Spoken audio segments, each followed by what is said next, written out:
mata kuliah metrologi industri. Di sini kita akan membahas mengenai kesalahan atau error dalam pengukuran. Materi ini berada dalam cakupan sub CPMK atau capaian pembelajaran mata kuliah, yaitu mahasiswa mampu menjelaskan jenis kesalahan atau error dalam pengukuran.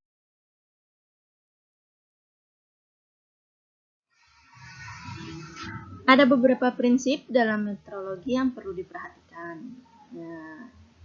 Yaitu pertama, kita harus tahu ya. Teman-teman harus tahu bahwa tidak ada satupun pengukuran yang dapat memberikan ketelitian ukuran yang absolut. Dalam artian, pengukuran ataupun hasil pengukuran yang kita dapat saat pengukuran itu merupakan pendekatan ya, harga dari hasil ukuran tersebut. Jadi tidak absolut, ya, bukan suatu yang absolut. Bisa ada perbedaan sedikit, ya. Namun kita bisa meminimalisir perbedaan tersebut, perbedaan hasil pengukuran tersebut. Kemudian, ini tadi sudah saya sampaikan bahwa yang kedua yaitu semua pengukuran itu sifatnya pendekatan. Kesalahan dalam pengukuran itu selalu ada, yaitu perbedaan hasil pengukuran dengan harga yang dianggap benar atau ukuran sebenarnya. Apa tadi? Random error tadi,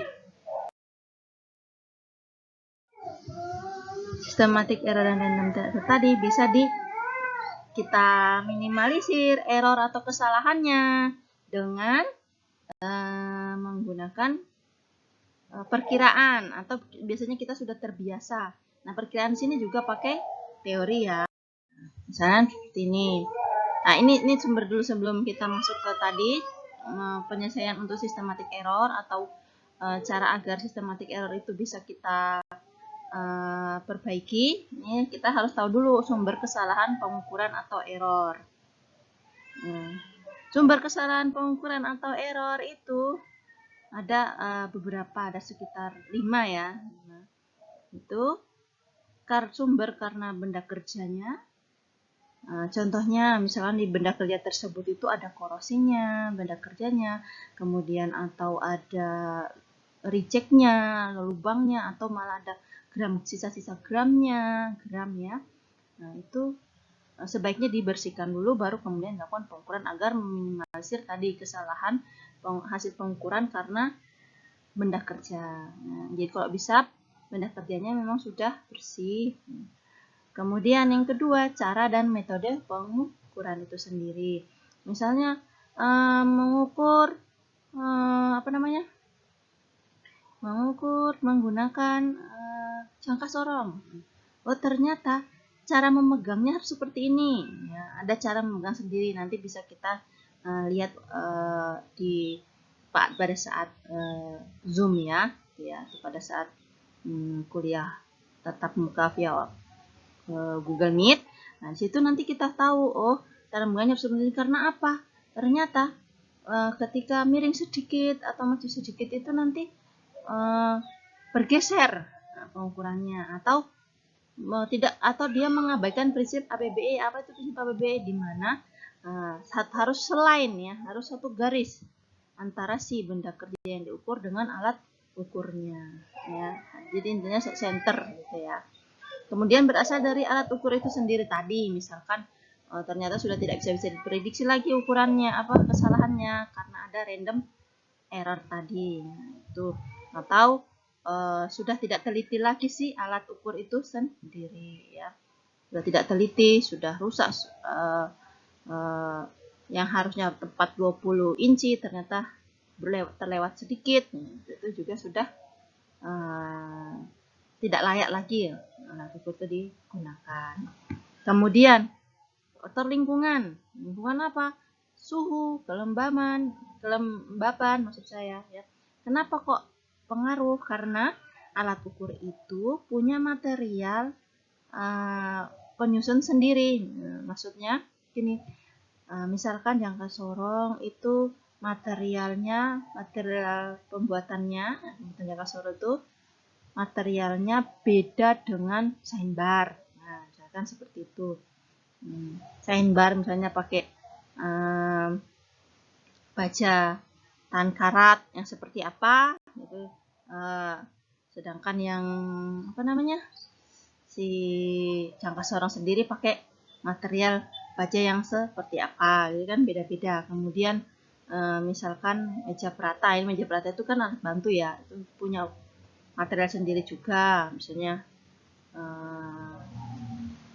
dari keramik kah atau dari apa gitu ya, beda-beda. Nah, material-material ini punya titik didih, titik lebur, semuanya berbeda. Jadi misalkan ketika dia pada suhu tertentu bisa berubah ukurannya gitu ya, atau pada suhu tertentu bisa, kalau umpamanya dia cuma terbuat dari material yang tidak tahan korosi, tentu saja bisa berubah atau bisa korosi juga sih alat ukurnya. Misalkan ya, kalau si alat ukurnya itu standarnya tidak menggunakan material yang sesuai standar ya, misalnya produksinya berbeda dari perusahaan-perusahaan yang kelas bagus ya, misalnya bukan dari yang terkenal perusahaan pembuat si alat ukurnya. Kemudian tadi tuh lingkungan, yang berikutnya si personel pelaksana atau si pengukur itu sendiri. Nah, misalnya kita ngantuk, diganggu temennya, kemudian matanya kurang awas, ragu-ragu, kita punya sikap ragu-ragu itu juga salah satu sumber kesalahan. Misalnya, aduh, ini bener nggak ya saya ngukurnya begini? Aduh, ini bener nggak ya saya lihatnya bacaannya sekian senti, sekian inci. Nah, itu makanya kita harus bisa belajar, harus kita baca. Jangan karena katanya teman, katanya si A ukurannya segini, katanya si B salah, ukurannya segini. Jadi kita sendiri yang ragu. Nah, itu jadi alangkah baiknya kita punya ilmu itu, jadi belajar dulu. Kemudian bisa kita praktekkan. Kemudian kita sering menggunakan alat ukur itu, maka itu akan meminimalisir sumber kesalahan pengukuran dari kita sendiri atau dari personel pelaksana atau si pengukur. Gitu ya. Nah, tadi kan ada systematic error, ada absolute error. Nah, di sini kita akan membahas bagaimana caranya kita memperbaiki systematic error yang terjadi. Nah, kita bisa, misalnya ada kesalahan, kita bisa koreksi tuh si kesalahan pengukurannya. Kalau dengan syarat jika itu dia systematic error. Misalkan kita punya absolute error. Ya, jadi kita harus tahu dulu absolute errornya itu apa, koreksi itu apa, relative error apa, persentase error. Jadi 4 ini harus kita tahu. Nah, absolute error apa? Yaitu perbedaan antara hasil pengukuran dengan harga sebenarnya. Koreksi, harga yang harus ditambahkan pada hasil pengukuran supaya hasil pengukurannya benar. Nah, biasanya berlawanan dengan absolute error tandanya. Relative error itu hasil bagi absolute error dengan harga nominal. Persentase error ya tentu saja persentase dari kesalahan pengukuran yang tadi kita sudah hitung. Ya. Contohnya, kita punya benda kerja punya ukuran diameter 20 mili. Nah, ternyata kita mengukur dengan kaliper atau jangka sorong, kita dapat diameternya 20,02 mili. Berapa besar absolute error, correction, relative error, dan persentase error yang terjadi? Nah, jadi kita tahu, oh, absolute error itu 20,02 dikurangi 2 tadi kan, ya, dikurangi hasil yang sebenarnya. Nah, itu.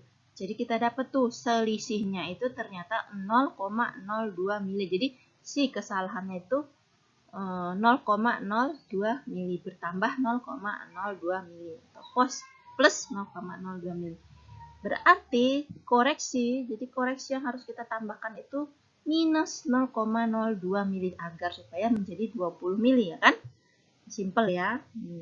Kemudian relative errornya Nah, 0,02 si koreksi tadi dibagi dengan nilai dari harga sebenarnya, yaitu 0,001. Nah, persentase error itu adalah persentase dari relatif error. Jadi, tinggal dikali 100%. Jadi, berapa? Yaitu 0,1%. Artinya, persentase error dari hasil penghitungan kita yang tadi dapat 20,02 mili itu, yang ada selisih 0,02 mili itu, berarti persentase errornya adalah 0,1%. Seperti itu. Jadi tiap pengukuran berbeda tergantung dari pengukuran harga sebenarnya berapa, kemudian harga yang kita hitung itu, yang kita dapat itu berapa. Itu berbeda masing-masing. Demikian ya. Apakah semoga bisa dipahami? Jika memang kurang paham, nanti bisa ditanyakan ketika kelas online berikutnya. Terima kasih. Sekian dari saya. Semoga bermanfaat. Assalamualaikum warahmatullahi wabarakatuh.